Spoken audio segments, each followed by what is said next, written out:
This is tutorial 2 in the series of how to create a CNC plasma cut sign. In this tutorial, we're going to get our work from Inkscape that we created in tutorial 1 into Fusion so that we can see how this sign is going to turn out.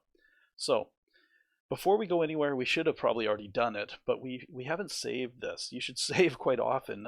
Usually it's what I do as soon as I open a file as I start saving. So in case there's a crash or your computer runs out of battery or something like that. So let's save this. We'll go File, Save, and the first save will go to, where am I going to put it? Well, you should put it in your Documents folder. That's your space on the school server, and then you should put it somewhere where you can find it. I'm just going to put it in the main directory here. So we're going to call this CNC sign tutorial. There we go. And notice the file type. This is the file type that Inkscape uses is called a scalable vector graphics file type because these are vector graphics. We're just going to save like that. You'll see it changes up here at the top. Now, we're going to export this for use in Fusion. And to do that, there's a lot of different ways to do this, but we're going to do it this way. We're going to go File, Save a Copy. Don't push Save As, push Save a Copy, and that means that we won't be altering our SVG file. And then you're going to pick down here under the file types, you're going to pick DXF file right here. And when you do that and push save, you're going to get a little dialog box pop up. The thing to do here is, I can't remember, I think it's this one. You'll see it without that box checked probably. You need both of these boxes checked and then push OK. Otherwise this won't work. So when we do that, we've just saved this file. There we go. And we saved a copy. Hopefully I did that in the right location, but we're going to find out in a second. Now we're going to go to Fusion, which I have open already. You'll have to fire it up when you get to this point. And by default, it opens to a new design. But if you had to start a new design, you can go File, New Design. And when you save in Fusion, which I'm going to do right out of the gate here, I'm going to save this as something. You're presented with, well, name and some sort of location. You should create a location by going New Folder. Actually, you can say New Project, Cancel. Let's go File, Save. Yours will probably save to the admin folder or something like that, but you could go New Project.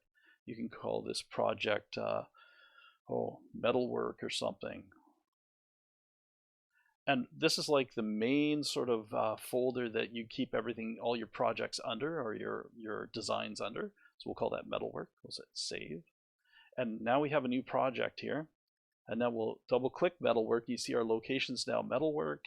And I'm going to save this as Sign Tutorial. There we go, save. So that's the first thing. Let's get this thing saved so that we can keep saving as we go. So now it's called Sign Tutorial. If I ever want to find this, say I close it. Well, let's close it. There we go, it's closed, it's gone. You head here to the data panel, and in here you can go to the top level by hitting that home button, and then down here somewhere I should have Metalwork in my list of projects. I think you probably already saw it. There it is. Wait, there it is. Double click this and it opens up all your designs that are underneath Metalwork, and I only have one. To open it, I double click it and it will open up over here. So that's a quick, this is all cloud-based, so your designs are available to you wherever you log into Fusion. So any computer that has Fusion on it, you log in, you'll have access to your designs. Close this little X here so I don't see my data panel anymore. Okay, Inkscape file, we made a DXF. Where is it? Well, let's go to Insert, and let's go to Insert a DXF.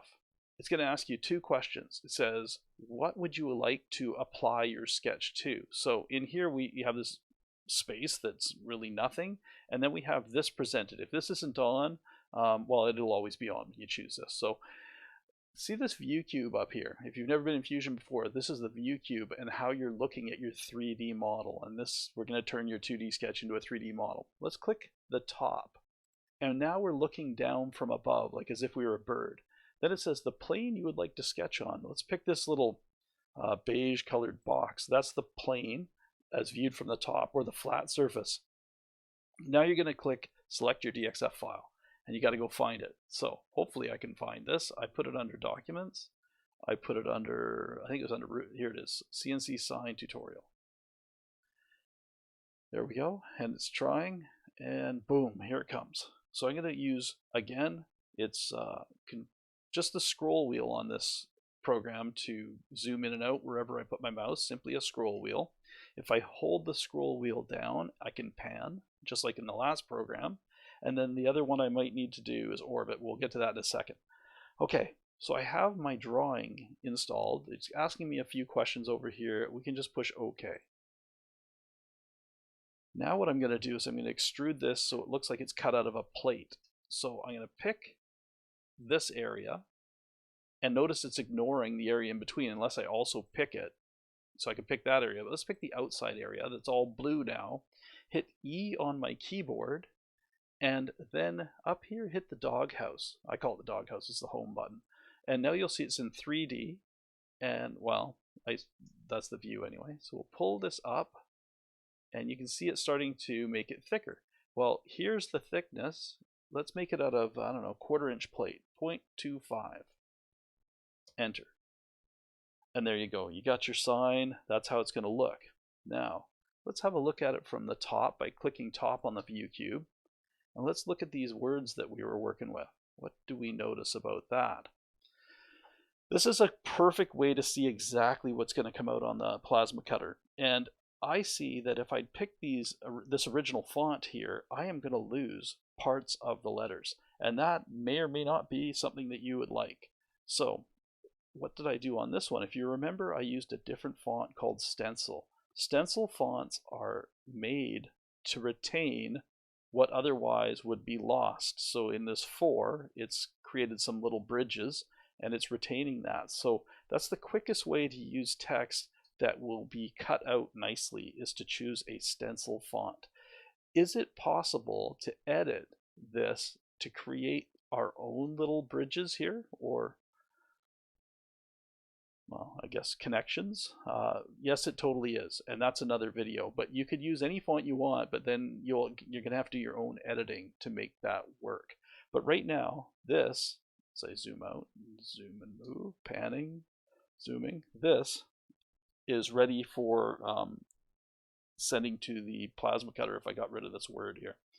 So I'm going to orbit this so you can see it, and I'm going to show you the orbit commands. So to orbit things, you're going to hold the shift key on your keyboard and hold down your middle mouse button, or sorry, middle mouse scroll wheel button, and then I can orbit things around and look at them from different sides. I can see the back side and the front side and that sort of stuff. If you ever get lost, just hit the home and you'll come back to this view, or you can click the view cube on any one of these sides and look at it, and there's a rotate button here.